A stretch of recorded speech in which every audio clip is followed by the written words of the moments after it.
Guten Morgen. I'm a journalist who's been investigating journalism. In particular, how the British newspapers have presented immigrants and refugees, and how our press regulator has intervened or not when things have gone wrong, when newspapers have not accurately reported what's been happening. And I haven't liked what I've seen. A daily deluge in some of our media that's spreading hatred towards migrants and refugees. And it should be said at the outset that the distinction between EU migrants, non-EU migrants, illegal migrants, asylum seekers, and refugees are not in these reports. They're lumped together. According to some British media, they're all the same. And in demonstrating this, I want to give some examples of some of the newspaper reports that I've been looking at lately. In particular, a report that led up to the lifting of work restrictions for Romanians and Bulgarians coming to Britain at the beginning of last year.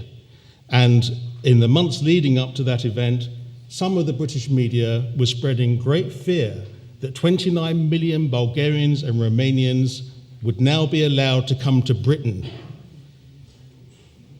Well, here was the Daily Mail online story about this. The Daily Mail is the world's most popular online newspaper with almost 200 million online readers. And here it is, confirming everyone's fears. From the 1st of January, the newspaper was claiming that all the planes and buses from Romania and Bulgaria to Britain were full up and sold out. They're on their way. And the readers, there were almost 1,800 comments underneath the story, pre-moderated comments from readers absolutely horrified. Our country's already full. Please don't come here. We don't want you. It shows my stomach to be invaded like this. So all this hatred towards Romanians and Bulgarians in particular, and generally against migrants, was something that this story churned up. But actually, the story turned out to be completely untrue. Flights had not been doubled, as claimed by the Daily Mail, and in not very PR speak, Wizz Air press office told me it's complete rubbish. I was able to get seats on planes and buses which the Daily Mail claimed were completely full up. The Balkan-Horn Bus Company told me they had less bookings that year than the previous year, and they had plenty of seats, and I was able to book seats on the bus that the Daily Mail claimed was full up. Well, with my journalist colleague Alina Matis, an investigative journalist from Romania, we teamed up and we analysed this Daily Mail story line by line and came up with 13 serious complaints. We even tracked down people who the Daily Mail claimed to have interviewed who said we were not interviewed.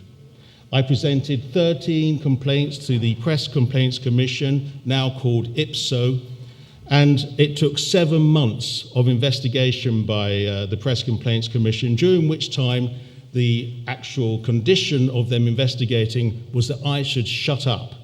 I had to remain quiet. I couldn't report anything for those 7 months. At the end of the 7 months, I was able to say on my own blog that actually, although they didn't agree with all the 13 complaints, the Press Complaints Commission agreed that the Daily Mail had broken the Editor's Code of Practice, which is their ethics code, on probably what is their most serious code one on accuracy. I put this on my blog, which is eu-rope.com. By the way, don't get my blog mixed up with eu-rope.co.uk, because I discovered not long ago that that site specializes in ropes for bondage. Nothing to do with me, Daily Mail, in case you might be in the audience. So I won, but the Press Complaints Commission refused to publish their findings. They refused to tell the Daily Mail that they had to tell the public that they had broken the Editor's Code of Practice on accuracy. I'd spent 7 months being silent, and if I hadn't published the results of our own press regulators' deliberations on this, nobody would ever have known. And I just wonder, I raised the question, whether this has anything to do with it, because this guy, Paul Dacre, is the editor of the Daily Mail. But he has a second job too. He's also in charge of the Editor's Code of Practice, not only for the Press Complaints Commission, but the new organisation, IPSO, that's taken its place. I raised that as a question. Well, here's another newspaper, Daily Express. You might wonder, why am I concentrating on the Daily Mail and the Daily Express? Well, by far, they have more complaints against them than any other newspaper to our press regulator. This is a story from some years ago. Doesn't matter, because not much has changed in the intervening time. This is a typical Daily Express story against immigrants who are milking the system. And again, they don't distinguish immigrants, asylum seekers, refugees, illegal immigrants. According to this story, they're all the same. I analysed it and came up with multiple factual errors in this story. It was complete nonsense.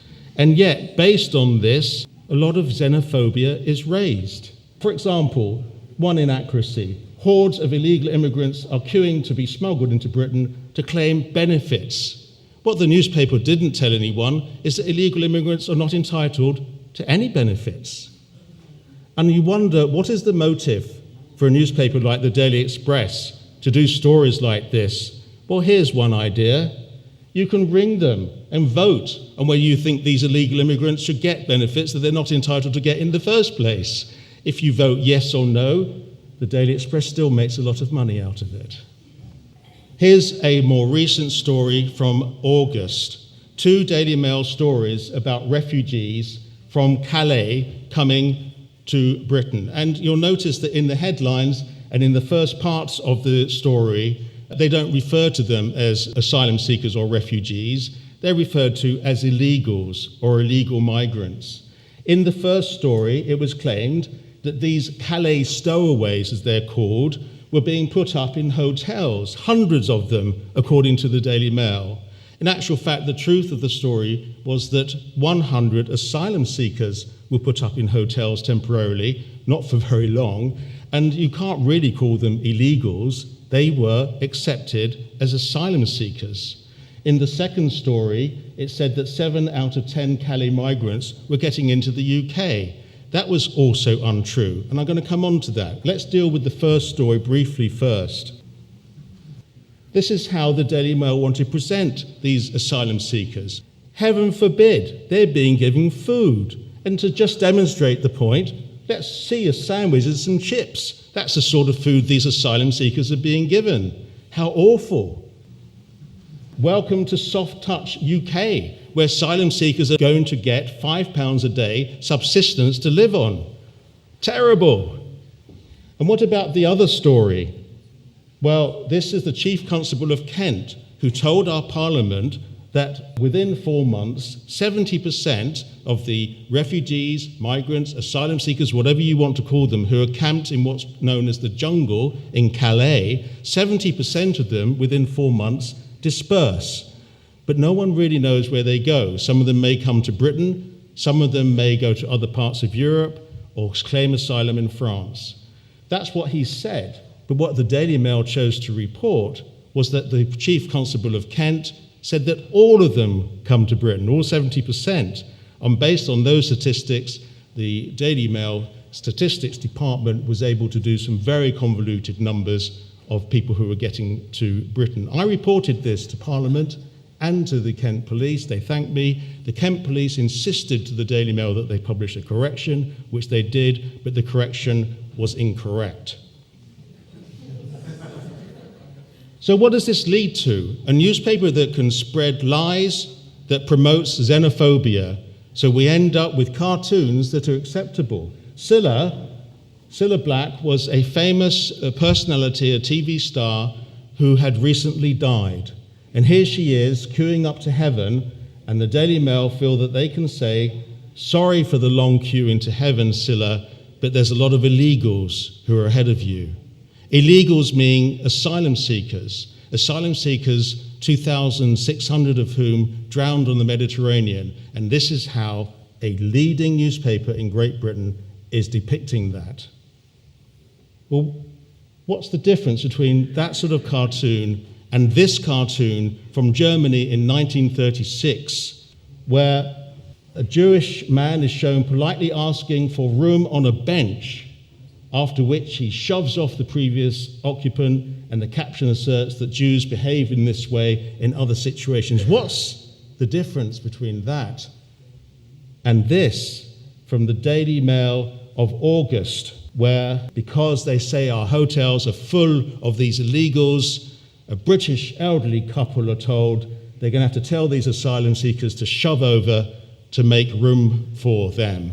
Well, only this week, Home Secretary of Great Britain, Theresa May, gave a speech to say how mass immigration to Britain was not good for the country. Mass immigration in a country where just 12% of our population is foreign-born, actually similar to Germany, similar to most other modern Western countries. Not that unusual, but she went on to say that immigration had zero value to the country.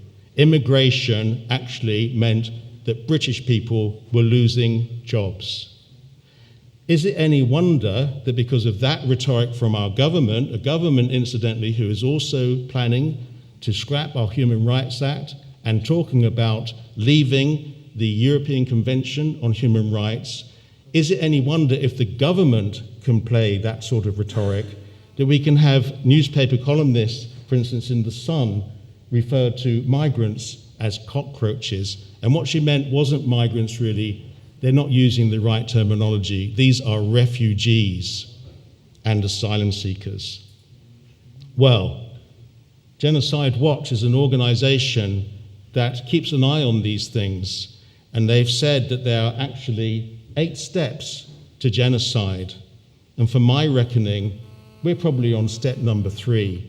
The dehumanization of a group of people, in this case, migrants and refugees. They're all foreigners, talking about them as vermin and cockroaches, putting them across in a way which makes them subhuman. So from my observation, it looks to me that we have a media that promotes xenophobia, parts of it, and I should add that there are millions of people in Great Britain who do not feel this way.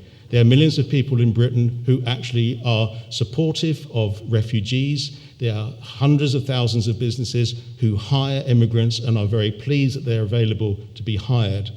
But in the backdrop of media and government, it seems to me that we may well be on step 3 on the 8 steps to genocide. And I really hope that I am wrong. Thank you. Thank you.